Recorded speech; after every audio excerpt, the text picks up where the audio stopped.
बारिश के मौसम में भी हमारा एसी ठीक से ठंडी हवा देता रहे, इसके लिए हमें इसकी सेटिंग और मोड को बदलने की जरूरत होती है।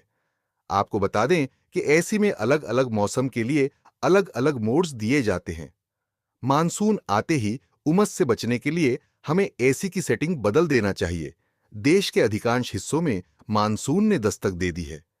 बारिश होने से गर्मी से थोड़ी राहत तो मिली है, लेकिन इससे उमस और चिपचिपाहट की समस्या बढ़ गई है।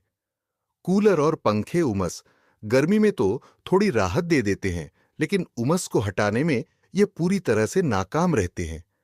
एयर कंडीशनर गर्मी के साथ साथ मानसून के मौसम में भी बड़ी मदद करते हैं। उमस भरी गर्मी के लिए एयर कंडीशनर सबसे अच्छा ऑप्शन होते हैं। हालांकि कई बार ऐसा देखा गया है कि जिन लोगों के यहाँ एसी लगी होती है, वो लोग भी बारिश आते ही उमस से परेशान हो जाते हैं। इसका एक बड़ा कारण एसी को गलत मोड में यानी गलत सेटिंग में चलाना होता है। बरसात के मौसम में एसी की सेटिंग में कुछ बदलाव करने की जरूरत पड़ती है, जिससे हम उमस और चिपचिपाहट को रूम से दूर सकते हैं। अगर हम एसी को मई जून वाली सेटिंग में चलाते हैं तो यह ठीक से कूलिंग नहीं देगा और रूम में उमस भी बढ़ जाएगी।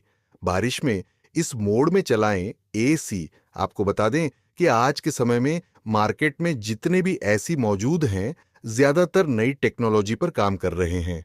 अलग अलग मौसम के हिसाब से स्प्लिट एसी और विंडो एसी दोनों में ही अलग अलग मोड्स भी दिए जाते हैं। मौसम और तापमान के हिसाब से आप एसी के अलग अलग मोड्स का इस्तेमाल कर सकते हैं। अगर आप चैनल पर नए हैं तो प्लीज लाइक करें, कमेंट करें, शेयर करें और सब्सक्राइब करें। बारिश के मौसम में हमें गर्मी तो कम लगती है, लेकिन हवा में नमी बढ़ जाने की वजह से उमस और चिपचिपाहट होने लगती है।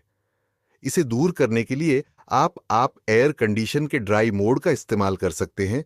एसी के ड्राई मोड इस्तेमाल करके आप बरसात के मौसम में भी रूम को बिना उमस के ठंडा रख सकते हैं। इसके लिए आपको ज्यादा कुछ नहीं करना होता, बस रिमोट में ड्राई मोड सेलेक्ट करना है और आपकी परेशानी दूर हो जाएगी। कैसे काम करता है एसी का ड्राई मोड? जब आप एसी में ड्राई मोड सेलेक्ट करते हैं तो एसी का कूलिंग कॉइल ठंडा हो जाता है। इसके ऑन होने के बाद रूम की हवा इस कॉइल से होकर जाती है। जैसे ही हवा की नमी इस ठंडे कॉइल के संपर्क में आती है तो यह पानी की बूंदों में कन्वर्ट हो जाती है और ड्रेनेज पाइप के जरिए यह बाहर निकल जाती है। इस तरह से एसी आपके रूम से नमी को पूरी तरह से खत्म कर देती है। हवा में मौजूद नमी इस ठंडे कॉइल के कांटेक्ट में आती है, जो वो वाटर वेपर ठंडा होकर पानी की बूंदों में चेंज हो जाता है।